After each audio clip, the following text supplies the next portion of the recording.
ជំរាបសួរបងប្អូនទាំងអស់គ្នាថ្ងៃនេះគឺខ្ញុំនឹងបង្ហាញពីឈុត microphone series ថ្មីដែលទៅតែនឹងចេញថ្មីនេះតែម្ដងណាបងប្អូនណាដែលឈុត microphone នេះបងប្អូនក៏លេចមើលទៅគឺជាប្រភេទប្រអប់ដែលតែម្ដងមកលោកនេះគឺជាប្រភេទប្រអប់ខ្មៅអញ្ចឹងតោះយើងទៅមើលនៅខាងក្នុងរបស់វាតើវាមានអ្វីខ្លះនេះដែរបងប្អូនមើលការបើកបកគេគឺអែមតែម្ដងមានកលឹះមានអីចឹងទៅនេះបងប្អូនយើងក៏លេចមកដំបូងគេឃើញផងសម្រាប់កំណត់ដាក់ microphone បន្តមកទៀតគឺជាសភៅណែនាំกระดาษណែនាំនេះបងប្អូនណាសម្រាប់តួនៃ microphone នេះគឺមានមួយគូដែលមួយគូនេះគឺជាប្រភេទមើលទៅដូចសាមញ្ញតែម្ដងបងប្អូននេះយើងមើលទៅរូបរាងគឺមានរូបរាងសាមញ្ញប៉ុន្តែយើងមើលទៅក្នុងផ្ទៃ LED របស់វាគឺពណ៌វាចម្រុះបែប professional អញ្ចឹងណាបងប្អូនណាហើយកលេចប៊ូតុងវាអត់មានរញ៉េរញ៉ៃអីអញ្ចឹងបងប្អូនប៉ុន្តែវាលាក់នៅសមត្ថភាពវានៅខាងក្នុងបែបនេះបងប្អូនណាដែលវាមានជំនួយបូក volume ជាមួយនឹង echo នេះបងប្អូនណាឃើញហើយក៏ជាប្រភេទប្រើនៅថ្មពិលដែរបងប្អូនងាយស្រួលឲ្យបងប្អូនដោះដូរតែម្ដងអញ្ចឹងមកឈុត microphone ថ្មីនេះគឺវាមានឈ្មោះថា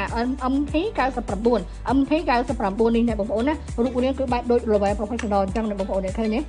តាមមែនតើមកឈុតវាមានគោអញ្ចឹងយើងក៏លេចទៅមើលដុំ receiver របស់វានេះបងប្អូនដុំ receiver របស់វាគឺសេរីថ្មីតែម្ដងមានអង្តែនចំនួនការស្រូបបានល្អជាងមុនហើយក៏មាន Bluetooth មានប៊ូតុងបិទបើកនេះអញ្ចឹងសម្រាប់ការបិទបែករបស់វាគឺអែមមែនតើបត់រហូតដល់360 degree តែម្ដងបងប្អូនបន្ទាប់មកទៀតនេះគឺខ្សែដំណ3លីកន្លះអញ្ចឹងបងប្អូនយើងក៏លេចទៅមើលសមត្ថភាពនៃដុំ receiver វាដុំ receiver របស់វាគឺយើងអាចប្រើជាមួយនឹងប្រភេទ AUX 3លីកន្លះក៏បានហើយជាមួយនឹងក្បាលដល់6លីដល់ចូល mixer MIC CX អីក៏បានដែរបងប្អូនណាអញ្ចឹងបងប្អូនដែលគាត់ប្រើជាប្រភេទ mixer bass valley battery party box ឬ Sony ឬមួយក៏ Samsung ប្រើជាមួយនឹង6លីបានភ្លាមតែម្ដងហើយចំពោះបងប្អូនដែរគាត់ប្រើមាន bass ប្រភេទ bass ស្ដាប់ដូចជា bass Harman Kardon ឬមួយក៏ boom box អញ្ចឹងបងប្អូនក៏អាចប្រើជាមួយនឹង Round Down 3លីកន្លះនេះបានដែរបងប្អូនណាព្រោះវាមានជំនួយទៅលើ Bluetooth ដូចគ្នាបងប្អូនអញ្ចឹងនេះបងប្អូនណាមកឈុតវាក៏មានមកនៅជាមួយនឹងថ្មចំនួន1បងបុក2គូកងតំណត់ទប់ដើម្បីកុំឲ្យរមៀលធ្លាក់នេះបងប្អូនហើយក៏មានខ្សែសាក Type C ដែរអញ្ចឹងមកឈុតវាបែបនេះមកតែម្ដងណា model នៃ MT99 ប្រើសឹងតែបានគ្រប់បាសដូចគ្នាដោយសារអីដោយសារតែដុំ Bluetooth គេដោតជាមួយនឹងក្បាល6លីក៏បាន MIC បងប្អូនក្បាល microphone នោះជាមួយនឹង Round Dot កាសស្មើនឹង Round Dot កាសហើយនេះ